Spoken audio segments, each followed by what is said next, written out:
Well, good morning, everyone. I wanted to jump on here and tell you what's been on my heart these last few days.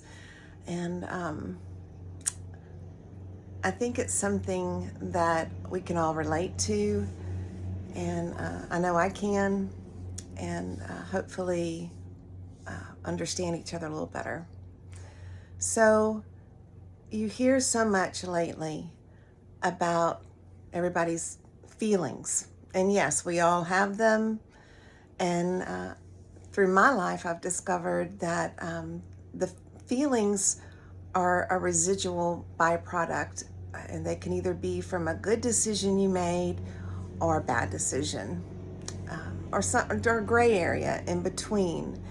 But they come from that, and that a right or wrong feeling may prompt a decision, but the feelings coincide with whether you made the right decision or the wrong decision in your actions, and we all do that.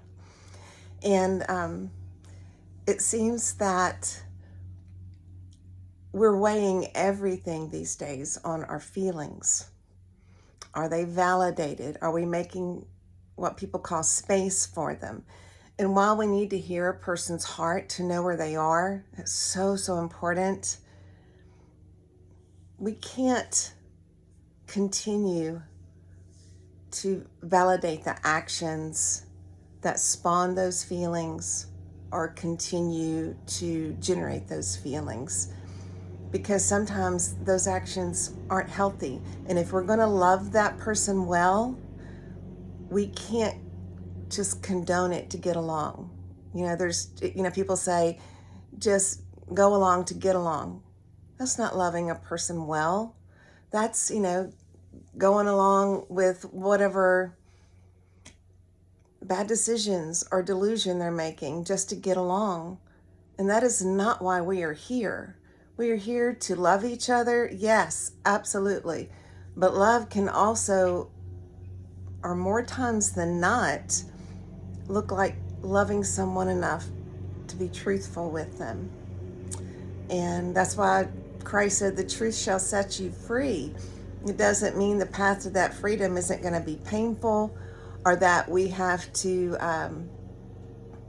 literally crucify part of our own self to get to that real truth. But I think if we can remember that, because let's face it, Charlie Kirk, whether you liked him or not, he loved people well enough to go and share the truth of his faith with them, no matter what that was. And did it make you saw a lot of wailing and gnashing of teeth in that, but also you saw a lot of, especially young people, come to know the truth about themselves and where they were, and was that decision that was generating their feelings, was it a healthy decision for their life or a poor decision? And where were they with those feelings?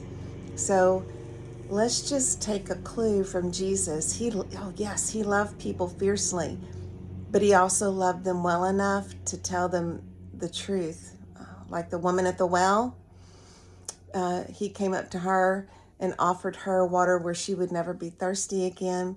And he knew all about her many marriages and her adulterous affairs. And even with that, he said, I do know, and I love you, and go because you were forgiven, and go and tell everybody. That was being truthful with her, not glossing over where she was to leave her where she was. So anyway, I hope this resonates with some of y'all. Know that I've been in that position before, and I've been grateful where I had people that love me to be truthful with me, and I have been given opportunities by God to extend that love in truth. So I think it's time we got to be bold, folks. But you can be bold in love, but we got to be bold. No more of this, well, I feel this way, because we got to remember some of the worst, most heinous actions in the world were because of certain people felt a certain way. Okay? So whether it's your family, whether it's your friends, whether it's people that God just puts in your path. We got to start being truthful. And yeah, we got to be willing to help people find freedom in that truth. So y'all take care, and I love all of y'all, and y'all have a blessed day. Bye.